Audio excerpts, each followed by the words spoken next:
Olá, irmãos. Saúdo cada um de vocês com a graça e a paz do nosso Senhor Jesus Cristo. Amém? Olha só, hoje eu tô aqui com a companhia do meu urso finlandês chamado Godofredo Arthur II. Eu ganhei esse urso hoje de minha irmã. Ela me abençoou com esse ursinho maravilhoso e eu queria mostrar para as irmãs. E quero dizer que é um urso convertido. Ele já pegou a Bíblia dele para fazer o manancial conosco. Fará o devocional juntamente com a gente, tá bem?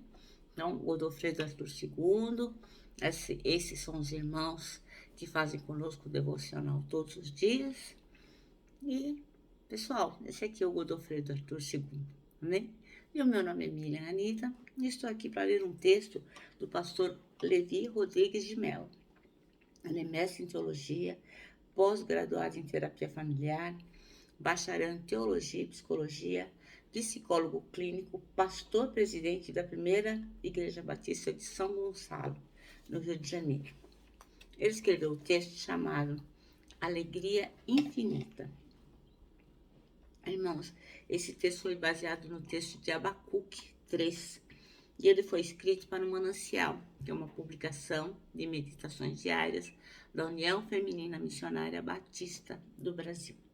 Então, como eu sempre gosto de deixar bem claro, não fui eu quem escrevi, não foi o Godofredo Arthur II quem escreveu, foi o irmão aqui, pastor Levi Mello. Então, já que ele escreveu, o que eu vou fazer? Vou ler junto com os irmãos e contar aquilo que eu entendi, tá bom? Isto dito, vamos orar? Senhor Jesus, que tu possas abençoar o nosso devocional, que possamos aprender de ti o que é ter realmente alegria, estar satisfeitos, estar contentes na tua presença e com as coisas que tu fazes por nós. Perdoa, Senhor, os nossos pecados, vem nos esclarecer, que nós possamos colocar em prática tudo aquilo que o Senhor tem nos ensinado. É em teu nome que oramos. Amém. Bom, irmãos, então vamos lá. O texto é extenso, né? Abacuque 3, mas nós vamos ler juntinhos. Pega aí a sua Bíblia, né? A minha tradução é a nova tradução na linguagem de hoje. E você pega aí a sua tradução e nós vamos ler junto. O Godofredo também vai ler a dele. A oração de Abacuque. O profeta Abacuque entoou esta oração. Ouvi a teu respeito, Senhor, estou maravilhado com tuas obras. Neste momento de tanta necessidade, ajuda-nos outra vez. Como fizestes no passado, e em tua ira, lembra-te da tua misericórdia. Vejo Deus atravessar os desertos, vindo de Edom, o santo vem do Monte Parã. Seu esplendor envolve os céus e a terra se enche de seu louvor. Sua vinda é radiante como o nascer do sol. Raios de luz saem de suas mãos. Onde está escondido seu poder? A peste marcha diante dele e a praga vem logo atrás. Quando ele para, a terra estremece. Quando ele olha, as nações tremem. Ele derruba os montes perpétuos e arrasa as colinas antigas. Deles são os caminhos eternos. Vejo o povo de Cusã em aflição e a nação de Midian treme de terror.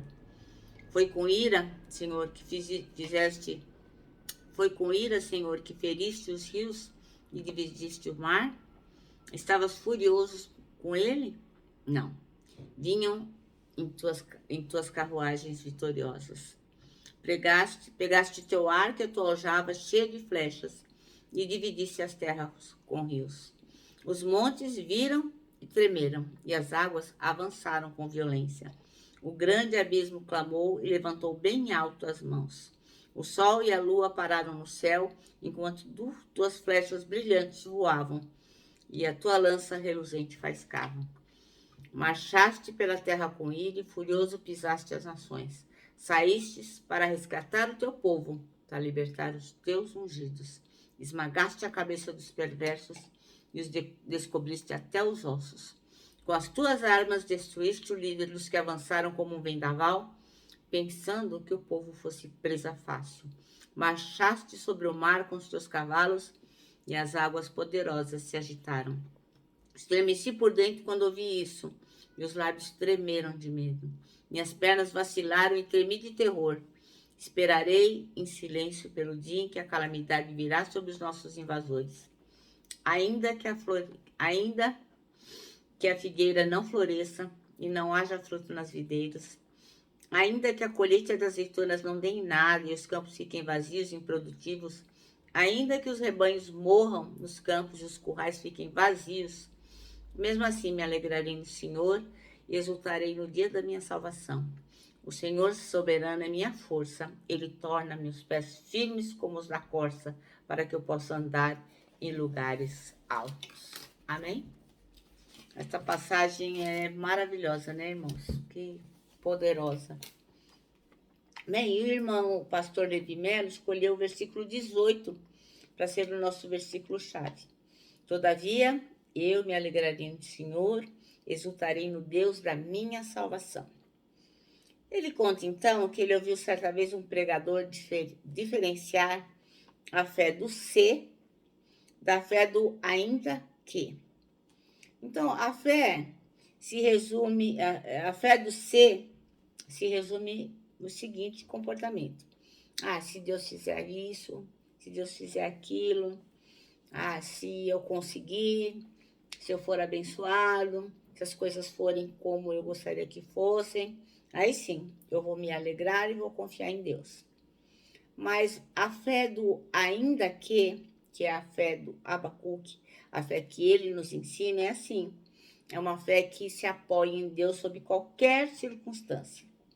Mesmo que as coisas não aconteçam do jeito que a gente planeja, do jeito que a gente quer, do jeito que a gente imagina, mesmo assim, ainda que isto não funcione do jeito que nós gostaríamos, a gente vai crer e confiar no Senhor. Então, significa crer no Senhor mesmo em tempos de escassez.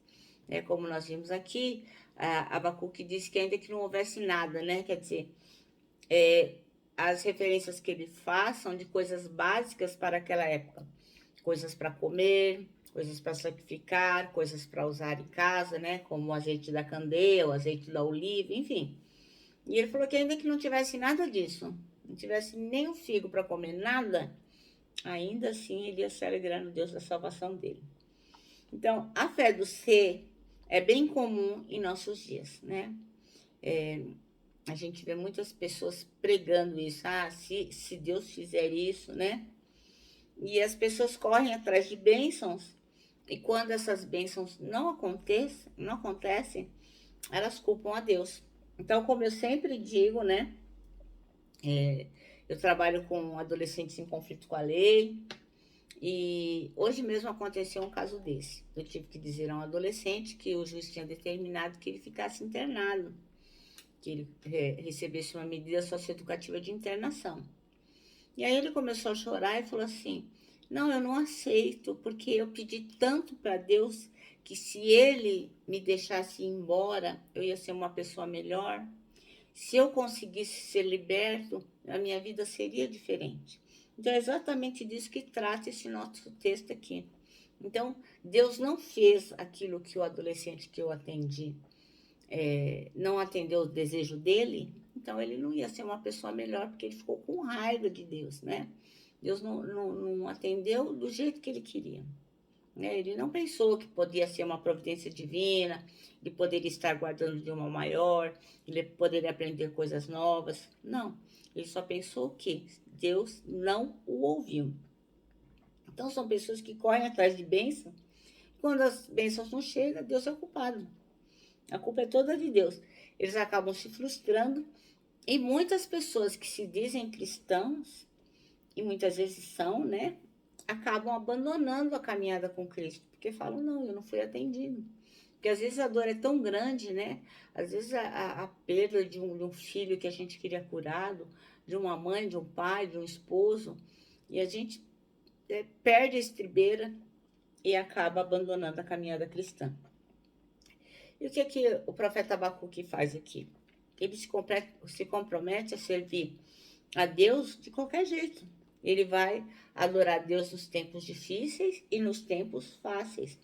Nos tempos que ele consegue o que quer e nos tempos que ele não consegue. Nos tempos de escassez e nos tempos de fartura. É como o apóstolo Paulo diz, né? Que aprendeu a viver contente em qualquer situação. Então é disso que trata o nosso texto, né? De uma alegria infinita. Abacuque escolheu viver na dependência do Senhor e ter a alegria da salvação como base da sua vida, mesmo que tudo estivesse faltando ao redor dele, né? Como a palavra diz lá em Mateus, né? A gente busca o reino de Deus e a sua justiça e as demais coisas vão ser acrescentadas. Abacuque entendeu isso lá no Velho Testamento, muito antes de Jesus vir ao mundo. Então, nunca é fácil quando os amigos nos abandonam, a gente não ter o sustento material, a gente perdeu o emprego, a gente ter briga em casa, perder o esposo, o marido, ser traído. Enfim, nunca é fácil, né? Quando as pessoas estão doentes, principalmente nesse tempo de Covid, a enfermidade, a morte, nunca é fácil, né? Nunca é fácil ver como o mundo está violento, como as pessoas estão intolerantes, né? Brigam por qualquer coisa, por raça, credo, religião. Ninguém mais tolera ninguém. E as pessoas estão muito gananciosas, muito sem amor, né?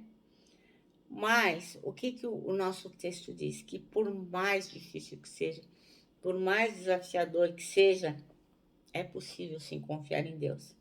É possível sim se alegrar no Senhor, com a certeza de que Ele nos manterá em segurança como a fonte de tudo que nós necessitamos. Tudo que nós precisamos, necessitamos, pensamos, está no Senhor. Ele é completo e Ele nos completa. Então, como diz lá no Salmo 23, versículo 4, né? Diz assim: ainda que eu ande por um vale escuro como a morte, não terei medo de nada, pois tu, Senhor Deus, está comigo.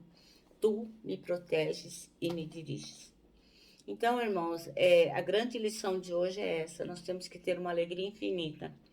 Não é uma coisa fora da realidade, né? Não é algo como se nós não fôssemos humanos e não sentíssemos tudo o que está acontecendo de ruim. Não é isso. Mas nós temos que ter no nosso coração a alegria da nossa salvação, saber que o Senhor está conosco, independente de qualquer circunstância. Bom, o nosso manancial termina assim: por mais desafiador que seja, é possível confiar em Deus e se alegrar nele, quando nem tudo vai bem. É possível, irmãos. É possível. Vamos confiar. Bom, eu me despeço aqui, agradecendo mais uma vez a irmã que me abençoou com o Godofredo Arthur II, um presente que eu amei, maravilhoso, muito obrigada. Eu sempre me alegro quando recebo presentes, mas eu amei aqui esse meu ursinho finlandês. Me despeço com o meu abraço fraternal, também o meu abraço diário de ursa. Lembrando que em 2021, ó, ninguém solta a mão de ninguém. Que tenhamos sempre a alegria infinita do Senhor. E lógico, né? Me despeço com a palavra de ordem que é saudades.